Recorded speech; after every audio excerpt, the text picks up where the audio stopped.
ट्रिन ट्रिन ट्रिन।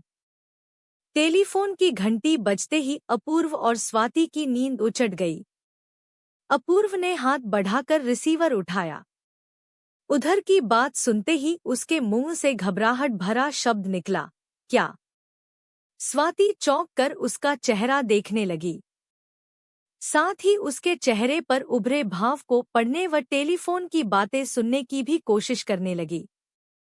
कुछ पल बाद अपूर्व रिसीवर क्रेडल पर रखते हुए बोला, विवेक का फोन था।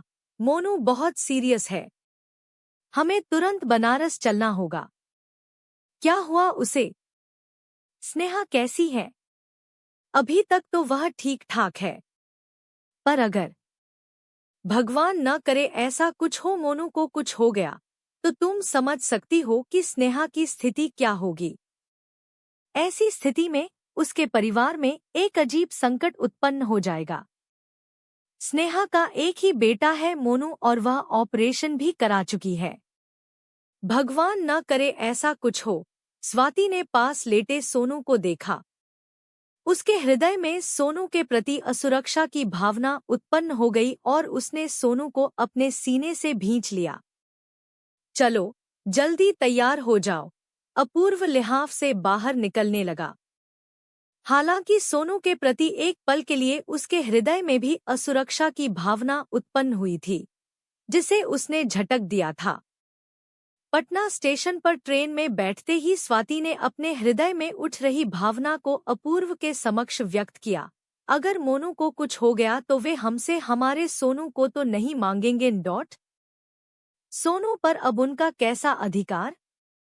सोनू अब तो हमारा बेटा है। अपूर्व ने मानो स्वाति को सांत्वना दी, पर स्वाति को उसके शब्दों से संतोष नहीं हुआ। ट्रेन चलते ही स्वाति धीरे धीरे अपने वर्तमान से दूर अतीत की ओर जाने लगी। अतीत के दृश्य उसकी आंखों के समक्ष सजीव होने लगे। लगभग 7 साल पहले स्वाति की शादी अपूर्व से अपने ही शहर पटना में हुई थी। स्वाति व अपूर्व दोनों को ही बच्चों से बेहद लगाव था, इसलिए वे बच्चे के लिए बहुत उत्सुक थे। पर शादी के 2 साल बाद भी जब स्वाति गर्भवती नहीं हुई, तब दोनों ने डॉक्टर से चेकअप करवाया। जांच के दौरान पता चला कि स्वाति का गर्भाशय बिल्कुल अविकसित है व उसमें कुछ ऐसी कमियां भी हैं जो आज के विज्ञान के युग में भी दूर नहीं होंगी, अर्थात स्वाति आजीवन प्रसव पीड़ा से वंचित रहेगी और बच्चे को जन्म नहीं दे सकेगी। स्वाति पर इसका जबरदस्त आघात हुआ। वह स्वयं को अधूरी औरत मानकर गुमसुम रहने लगी। अब तो वह जब भी किसी मासूम बच्चे को देखती, उसके कोमल हृदय से दर्द का गुबार फूट पड़ता, जो आंखों के रास्ते आंसू बनकर बहने लगता।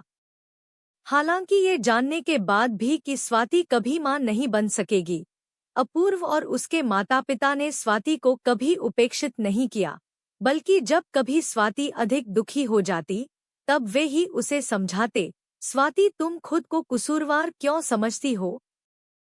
प्रकृति ने ही तुम्हारे साथ अन्याय किया है। तुम इस स्थिति के लिए दोषी नहीं हो।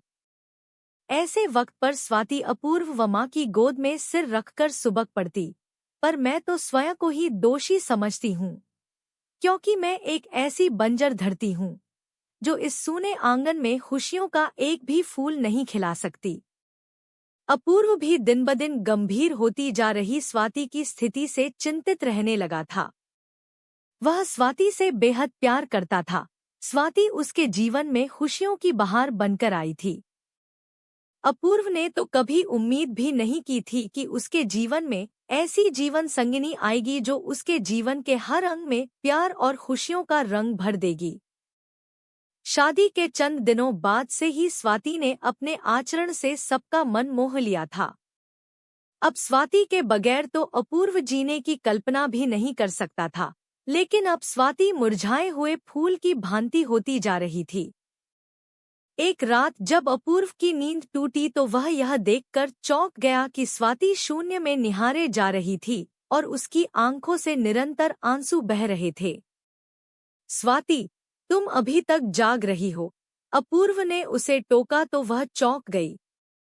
यूं ही नींद खुल गई थी, उसने कहा। अपूर्व ने उसकी कमर में हाथ डालकर उसे अपनी ओर खींचा, फिर उसकी आंखों में झांकते हुए बोला, स्वाति क्या हो गया है तुम्हें? क्यों अपने आप को मार डालने पर तुली हुई हो? आखिर जब हमने तुमसे कभी कोई शिकायत नहीं की, तो फिर तुम क्यों चिंता में रात दिन घुली जा रही हो? आप सब हमसे कोई शिकायत नहीं करते, ये आप सबकी महानता है। पर क्या मैं आप सबका दर्द नहीं समझती? क्या आप बाप नहीं बनना चाहते? क्या मांझी बाबूजी नहीं चाहते कि उनके भी पोते पोतियां हों, जो उन्हें दादा दादी कहें? स्वाति सिसकने लगी, जो उनकी गोद में खेले, जिनकी किलकारियों से इस घर का सूना आंगन गूंज उठे। अपूर्व उसके आंसुओं को पोंछने लगा।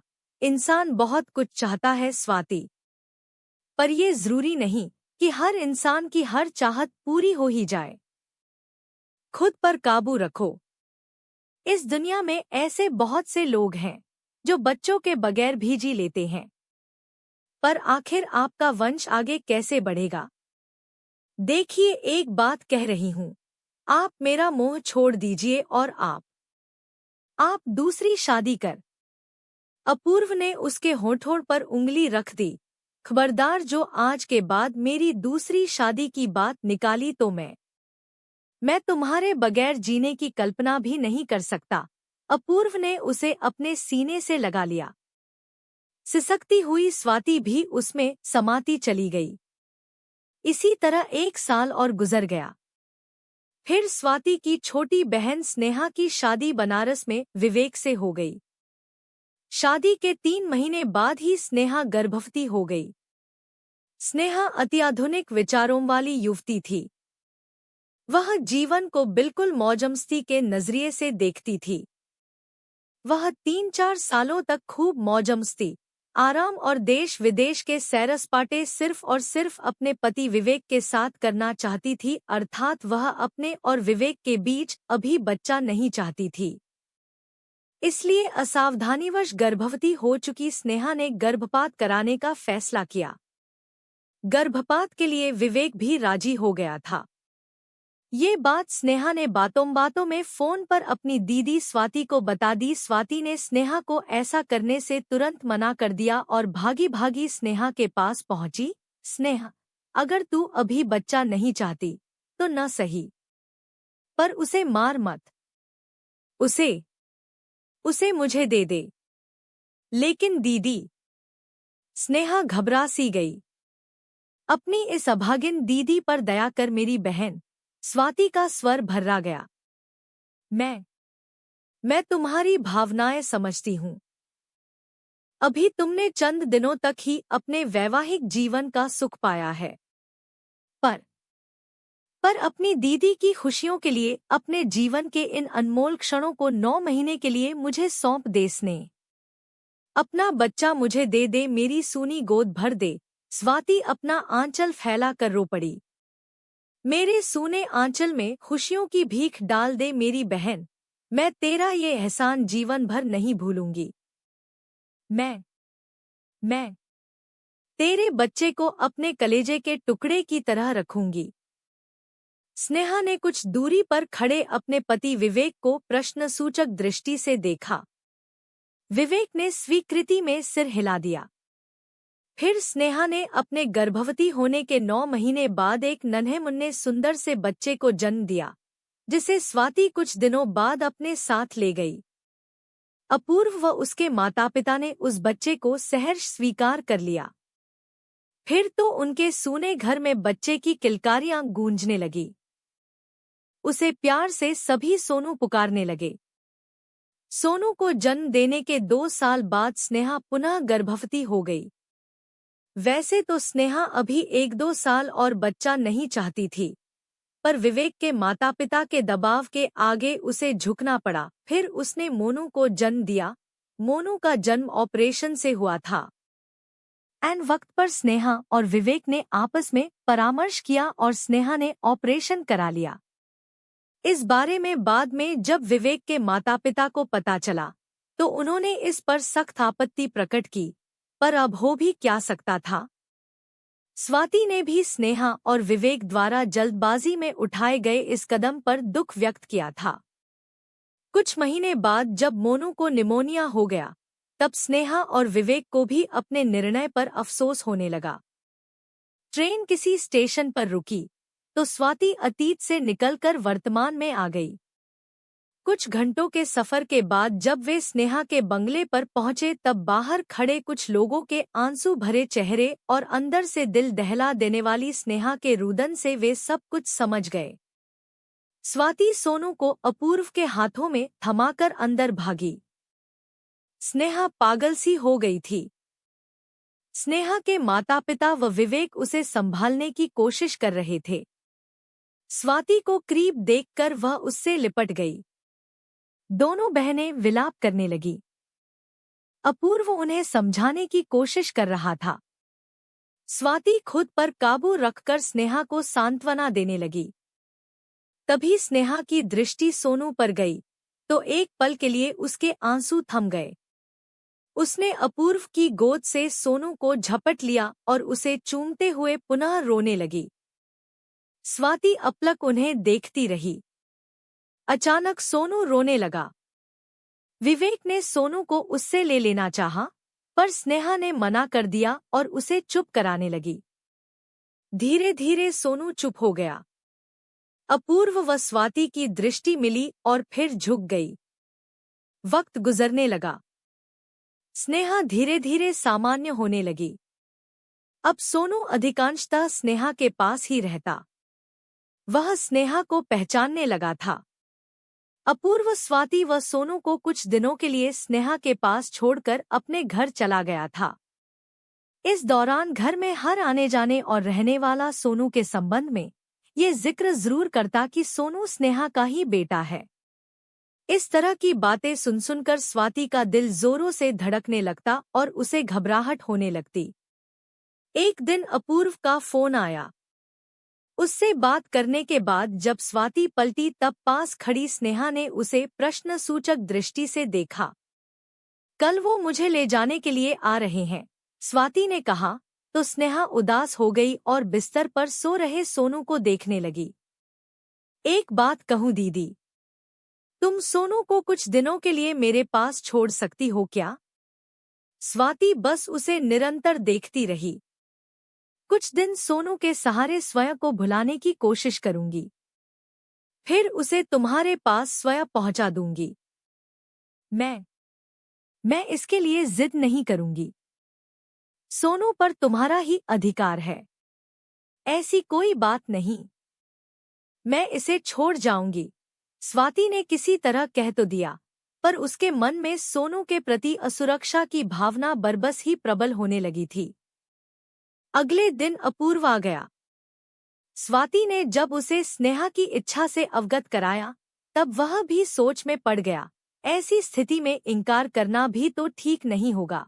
वह सिर्फ इतना ही कह सका। अपूर्व उसी दिन लौट जाना चाहता था, पर स्नेहा ने एक दिन के लिए उसे रोक लिया। रात के 10 बज चुके थे, पर विवेक अभी तक घर नहीं लौटा था। वह किसी काम से बाहर गया हुआ था। अपूर्व व स्वाति स्नेहा के कमरे में बैठे उससे बातें कर रहे थे और विवेक के आने की प्रतीक्षा भी घर के लगभग सभी सदस्य सो चुके थे। उसी समय पास वाले कमरे से विवेक की मां की आवाज सुनाई दी। आजकल के लड़के लड़कियां बगैर लगाम के हो गए हैं। जो मर्जी में आता है वही करते हैं। हमारी तो कोई सुनता ही नहीं। दोनों बहुत मॉडर्न बन रहे थे। लो अब भुगतो ज्यादा मॉडर्न बनने का नतीजा। दुष्ट लड़की कहा करती थी कि पहला बच्चा अभी नहीं और दूसरा बच्चा कभी नहीं। ज्यादा चालाक बनने का यही नतीजा होता है। ये विवेक के पिताजी की आवाज थी। अरे, इनकी हिम्मत की तो दाद देनी पड़ेगी, माँ कह रही थी। पहला बच्चा पैदा करके बगैर हमसे कहे सुने अपनी बांझ बहन को दे दिया और अब खुद ही बांझ हो गई। अपूर्व, स्वाति व स्नेहा की नजरें मिली और फिर झुक गईं। मैंने तो सुबह विवेक से साफ साफ कह दिया था कि यदि अपनी मॉडर्न बीवी को घर में रखना है तो वह अपनी दीदी से हमेशा के लिए अपना बेटा मांग ले, वरना उसे इस घर से हमेशा के लिए जाना होगा और तुझे दूसरी शादी करनी होगी, माँ चिल्ला रही थी। मैंने भी विवेक से साफ साफ कह दिया है कि यदि अब की उसने अपनी बीवी का पक्ष लिया और हमारी बात नहीं मानी तो मैं उसे अपनी सारी संपत्ति से बेदखल कर दूंगा।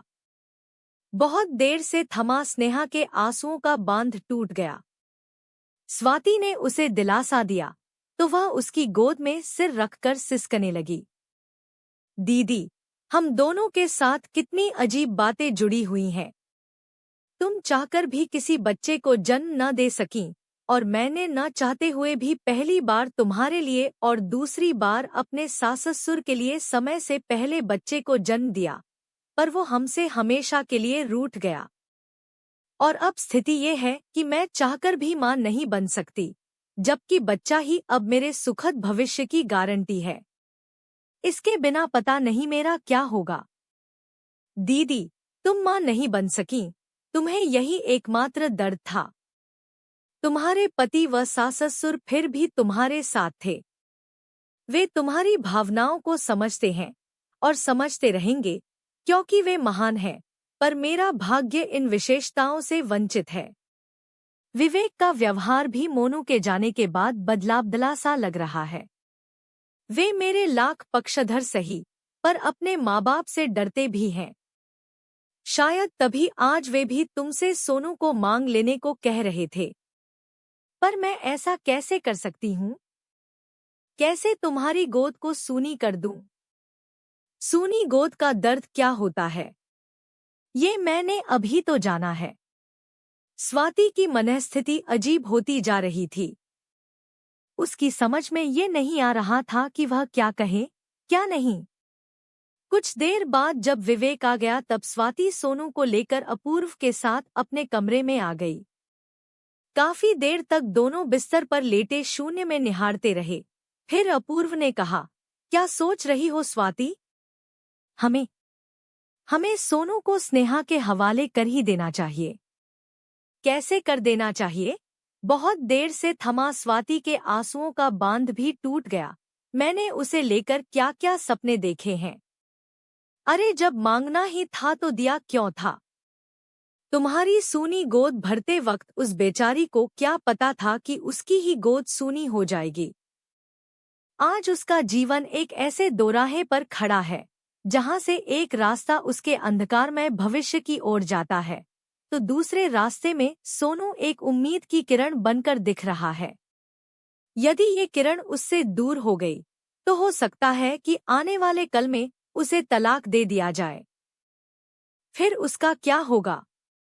वैसे भी बंजर धरती को कौन पूछता है।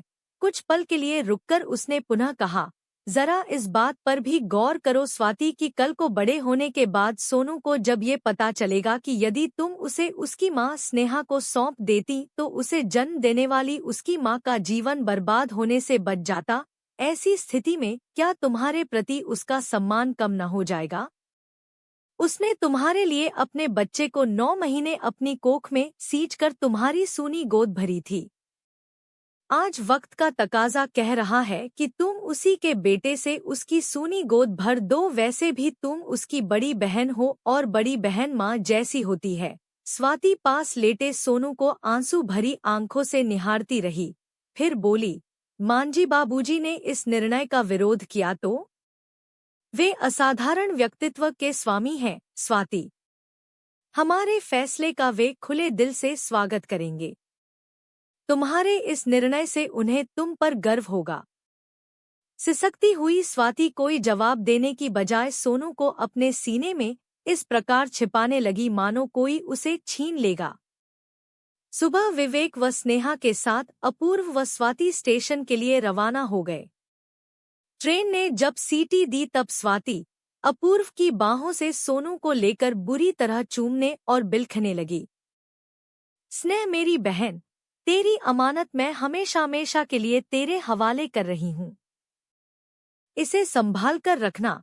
स्वाति ने सोनू और उसके सामान से भरे बैग को स्नेहा के हवाले किया और लगभग दौड़ती हुई चल चुकी ट्रेन में चढ़ गई। उसके पीछे अपूर्व भी ट्रेन में चढ़ गया। सीट पर बैठते ही स्वाति पुनः फफक उठी। अपूर्व उसके आंसुओं को पोंछने लगा, पर उसकी आंखें भी छलक पड़ी थी।